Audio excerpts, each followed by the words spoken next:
திமுகவை விஜய் அவர்கள் புகழ்ந்திருக்கிறாரா அப்படிங்கிற ஒரு தோற்றம் ஏற்படுது இல்லையா? கடந்த காலத்தில் நிகழ்ந்தது இது. ஆனா தனதாக ஸ்டிக்கர் ஒட்டி கொண்டான் உதயநிதி சொல்றது சரியா? ஒண்ணு இல்ல, அவர் பேப்பரை பார்த்து படிக்கிறது அவருக்கு என்னங்க தெரியும்? ஐயா இந்த ஒரு வாரத்துல நம்ம இதெல்லாம் சாதிச்சுட்டாங்க ஐயா முதல்வர் ஐயா அப்படின்னா அப்படிங்களா? இது எல்லாமே திமுகவுக்கு வர கிரெடிட் தெரியாமலே போய் வாசிட்டு வந்திருக்கிறாரு அவரு. ரகுராமராஜன், ஜெயரஞ்சன், சுரேஷ் சம்பந்தம், அரவிந்த் சுப்பிரமணியம் இப்படின்னு நிறைய ஸ்காலர்ஸ் வெளிநாட்டுல இருந்தெல்லாம் ஸ்காலர்ஸ் வந்தாங்க, அதெல்லாம் பண்ணாங்க இல்லையா? அதே மாதிரி நம்ம கிட்டயும் டீம் இருக்குதுங்க. என்ன சொல்றீங்க? AR Murugadoss, the Tamil Nadu Chief Minister, whom I saw in flesh and blood for the first time. I've seen him in movies and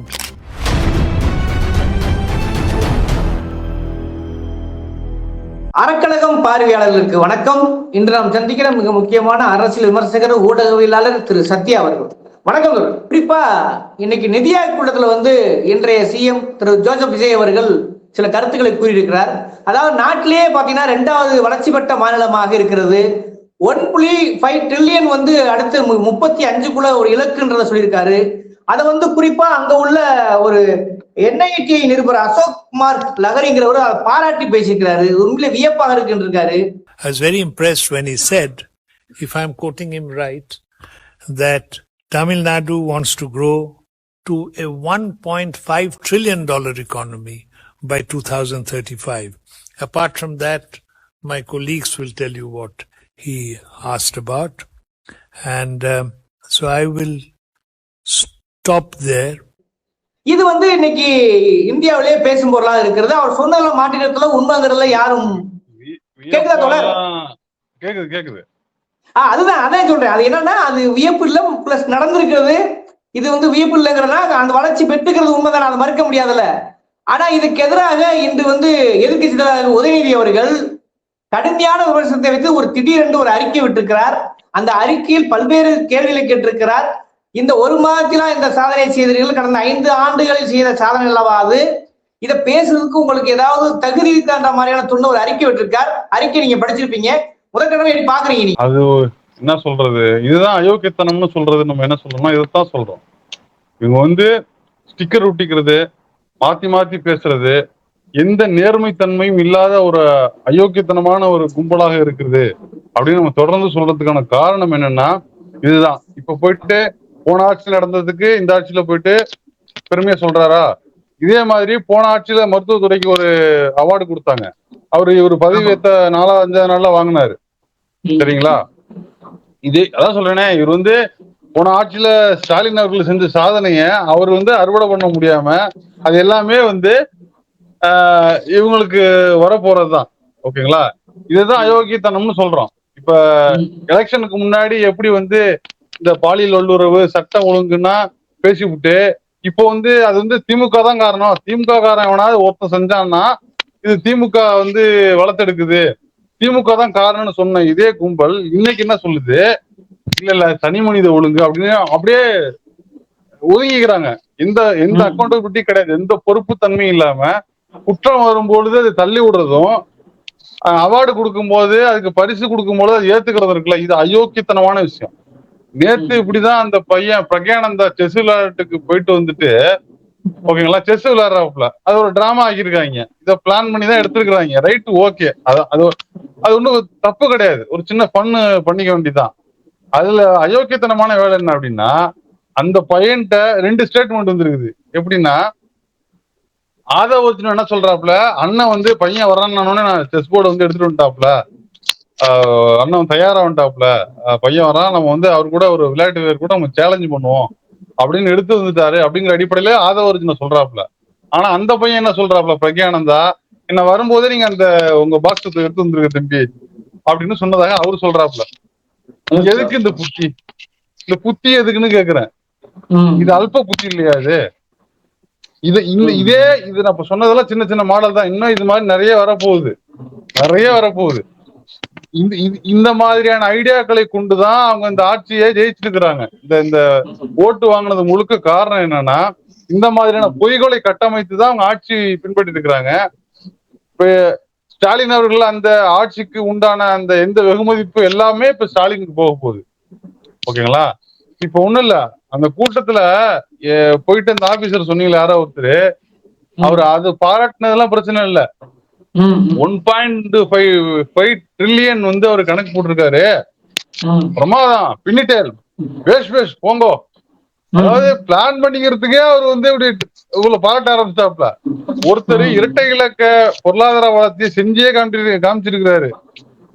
அதுக்கெல்லாம் அது இல்ல, ஒருத்தர் வந்து அதை வந்து நம்பரா சொல்லும் போதே சூப்பர் சார், நீ அவ்வளவு பெரிய இலக்கு வச்சிருக்கீங்களா அப்படின்னு பாராட்டுறத தாண்டி, நான் இப்பதான் நேர்ல பாக்குறேன், நான் இவ்வளவு நாள் ஸ்கிரீன்ல பாத்துக்கிட்டு இருந்தேன், அவரை இப்ப நேர்ல பாக்குறதுக்கு எனக்கு ரொம்ப குஷியா இருக்குங்கிறாப்புல.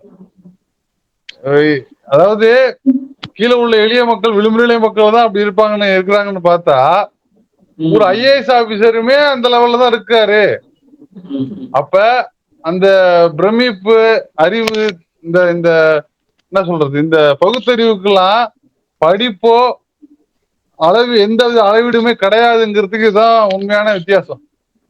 இப்ப நீங்க நடிகருங்கிற பேரு கொண்டு நீங்க இப்படி மாதிரிலாம் நீங்க செயல்பட்டீங்கன்னா, ஒரு ஆச்சரியப்பட்டீங்கன்னா, நாளைக்கே நீங்க 1000 கோடி எக்ஸ்ட்ரா கொடுக்க மாட்டீங்கன்னு என்ன நிச்சயம்? இந்த உங்க மனசுக்குள்ள ஒரு வன்மம் இருக்குது, உங்க மனசுக்குள்ள வந்து ஒரு பிரிவினை இருக்குது. ஸ்டாலினை வேற மாதிரி பாக்குறதும், ஒரு நடிகன்னா வேற மாதிரி பாக்குறதுக்கும் உண்டான பிரிவினை, நீங்க ஒரு பிரிவினை கொண்டுதான் வந்து ஒரு மாநில முதலமைச்சரையா பாக்குறீங்க அப்படின்னா, நீங்க என்ன என்ன திட்டத்தை, என்ன அடிப்படையில் நீங்க வந்து மாநிலங்களுக்கு நிதி கொடுப்பீங்க அப்படின்னு ஒண்ணு இருக்குல்ல. நான் இதெல்லாம் இப்படித்தான் பாக்குறேன். எனக்கு தெரிஞ்சு வந்து விஜய்க்கு வந்து இன்னும் சப்போர்ட் கிடைக்கும் ஒன்றியத்துல இருந்து நான் நினைக்கிறேன். முன்னேறி இருக்கிறதும், பிஹெச்டி படிக்கிறது வந்து இந்தியாவிலேயே பெண்கள் தான் முதலிடங்கிறதுலாம் அந்த டேட்டாவில் இருக்கு இல்லையா. இந்த டேட்டாவை ஒரு காலத்துல அவர் சொன்னாரு. ஆனா கடந்த காலத்துல இங்க ஆட்சிக்கு வந்தோன்னு சொன்னாக்க இங்க பொருளாதாரமே இல்ல, கஜானா காலியாகி விட்டதுன்ற போன்ற ஒரு தோட்டத்தை ஏற்படுத்தாங்கல்ல. இப்ப எது உண்மைன்ற ஒரு கேள்வி வருது இல்ல, அதைத்தானே உதயநிதி இன்னைக்கு அறிக்கையா விட்டுருக்காரு. இதை புரிஞ்சுக்கிறது. எது சொல்றீங்க? புரியல. அதாவது எது ஆட்சிக்கு வந்த பிறகு பாத்தீங்கன்னா கஜானா காலி ஆயிடுச்சுன்னு சொன்னாரு இல்லையா, அந்த உண்மையா பொய்யான்றது இப்ப குழப்பமா இருக்கு. இப்ப இவரே வளர்ச்சி பெற்ற மாநிலம் வளர்ச்சி பெற்ற மாநிலம்ன்றாரு, 1.5 இலக்குன்றாரு. அப்ப இதெல்லாம் கடந்த காலத்துல நடந்ததானே. இப்ப கிட்டத்தட்ட பாத்தீங்கன்னா திமுகவை விஜய் அவர்கள் புகழ்ந்திருக்கிறாரா அப்படிங்கிற ஒரு தோற்றம் ஏற்படுது இல்லையா. கடந்த காலத்துல நிகழ்ந்தது. ஆனா தனதாக ஸ்டிக்கர் ஒட்டி கொண்டார் உதயநிதி சொல்றது சரியா? மிக சரியான வார்த்தை தான். அதாவது புகழ்றதுக்கு அவருக்கு மனசெல்லாம் வராது, அதுக்கெல்லாம் வந்து ஒரு மனசு வேணும், அதெல்லாம் கிடையாது அவருக்கு. என்னன்னா இப்ப சிங்கப்பெண் திட்டம் அறிவிச்சாங்களே, அதுல வந்து 2300 கோடி ரூபான்னு சொல்றீங்கல்ல, இப்ப அது எங்க இருந்து நீங்க வந்து எடுத்தீங்க? அது அந்த காசு எங்க இருந்து வந்துச்சு உங்களுக்கு? இப்ப வந்து மாசம் 1000 ரூபாய் போடுறீங்கல்ல, போடவே முடியாது. கஜானா காலின்னு தானே, கஜானா காலி தானே சொன்னீங்க. எப்படி அப்புறம் 1000 ரூபாய் மட்டும் உங்களால போட முடியுது? இந்த மாதிரி முன்னுக்கு முரணான இதான விஷயங்களை வந்து தொடர்ந்து பேசிக்கிட்டு இருக்கிறாங்க. எனக்கு தெரிஞ்சு என்ன சொல்றது, இப்ப நிதியமைச்சரா இருக்கட்டும், இல்ல முதலமைச்சரா இருக்கட்டும், எந்த விதமான முன்னேற்பாடு இல்லாம இப்போ கரண்ட்டுக்கு சொல்றாங்க, கரண்ட் போச்சு, கரண்ட் இல்ல. இப்ப கரண்ட் வந்து ஆட்சியேற்ற ஒரு வாரம் வரைக்கும் சரியா இருக்குது, இல்ல ஒரு 4-5 நாள் சரியா இருக்குது. அதுக்கப்புறமா பிரச்சனை கொடுக்க ஆரம்பிக்குது, எல்லாம் வந்து அங்கங்க டும்முன்னு வெடிக்குது, ஃபியூஸ் கேரியர் போகுது, எல்லாம் சொல்றாங்க. இது காரணம் வந்து முந்தைய அரசுங்கிறாப்ல. அப்ப ஒரு வாரம் கரெக்டா தான் இருந்துச்சு, இதுக்கு முன்னாடி வந்து கரெக்டா தானே கொடுத்துருந்தாங்க, இல்ல அவங்க திட்டம் சரியா போடல அப்படின்னு.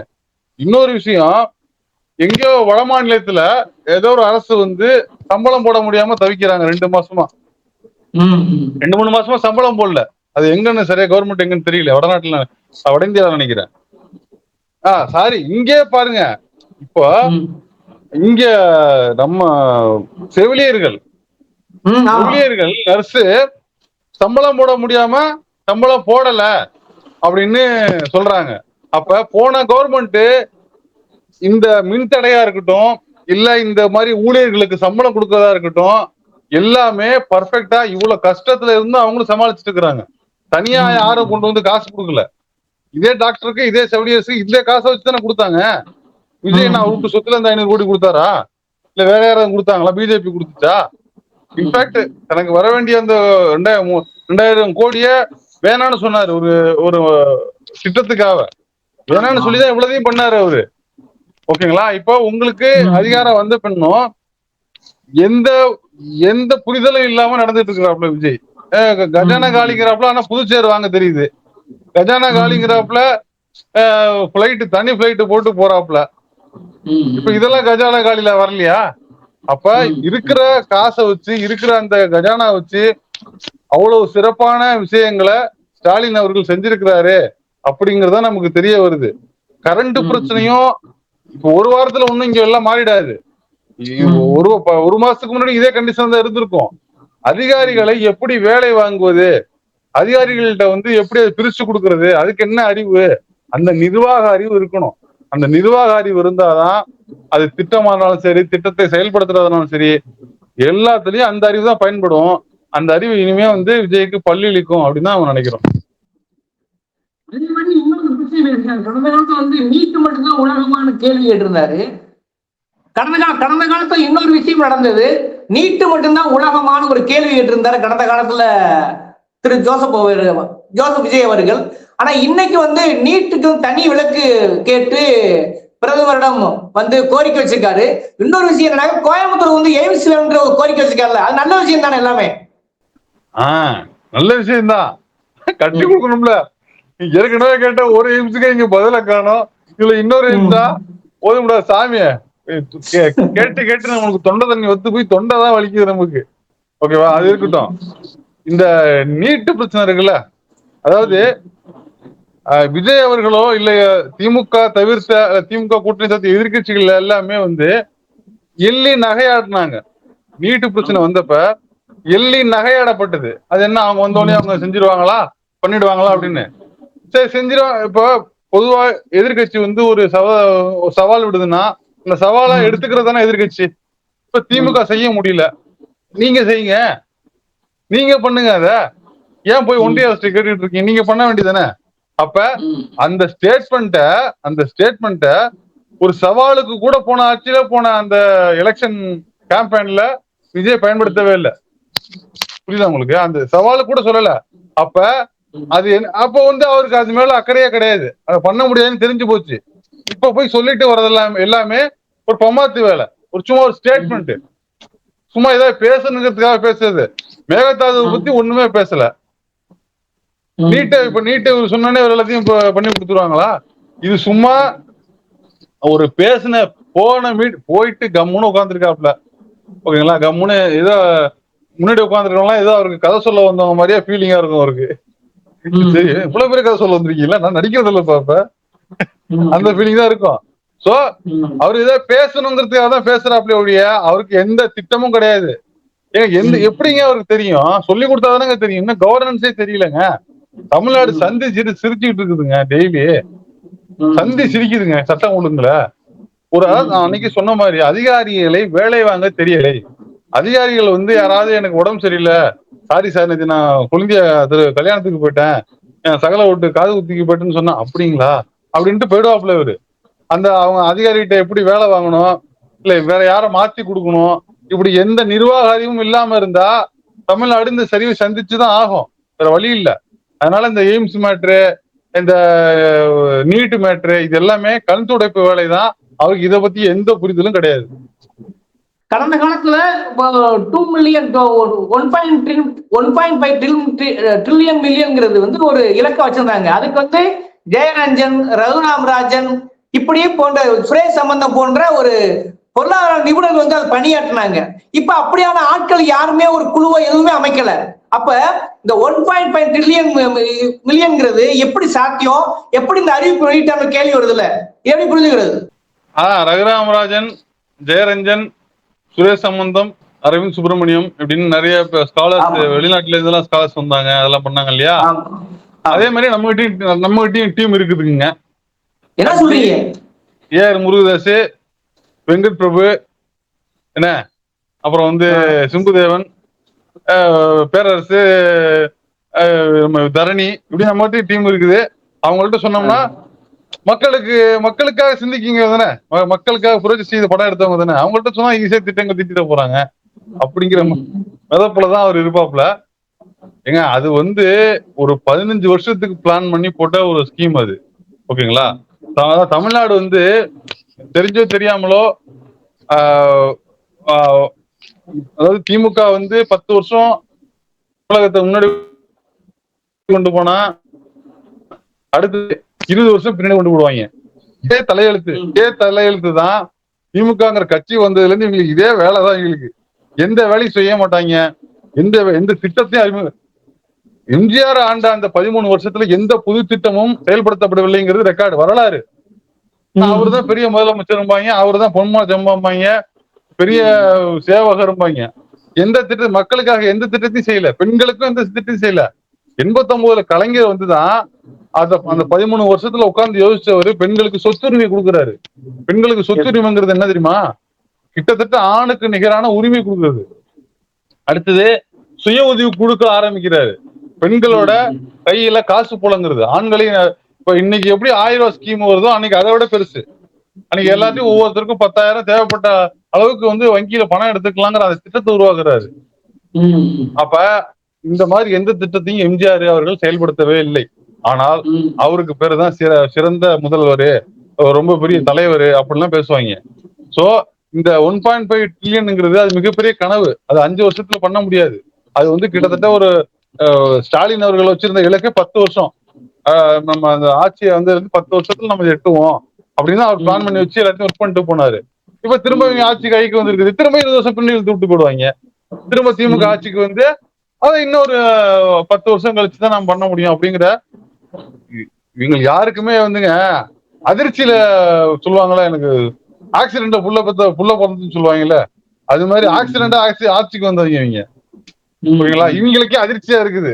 ஐயோ நம்ம தப்பு பண்ணிட்டோமே, எப்படி நம்ம நடந்திருக்க வாய்ப்பு இல்லை, எப்படி நடந்துச்சு அப்படிங்கிற அதிர்ச்சியில தான் இவங்க இருக்கிறாங்க. இன்னும் அவங்களுக்கே அதுல இருந்து மீற முடியல. ஏன்னா தெருவா போய் அதை ஒரிஜினல் அழுதுகிட்டு இருக்கிறாப்புல,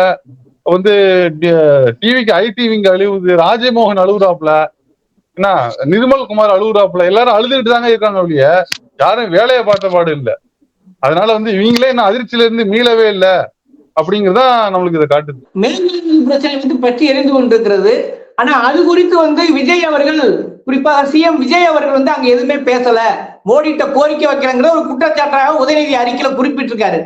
அதை நீங்க எப்படி பாக்குறீங்க?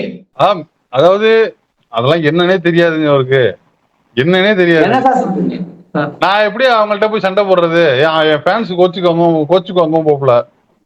ஏன்னா அவருக்கு சவுத் இந்தியாவில ஃபேன்ஸ் ஜாஸ்தி. ஆந்திரா, தெலுங்கானா, கேரளா, கர்நாடகா இங்கெல்லாம் ஃபேன்ஸ் இருக்கிறாங்க.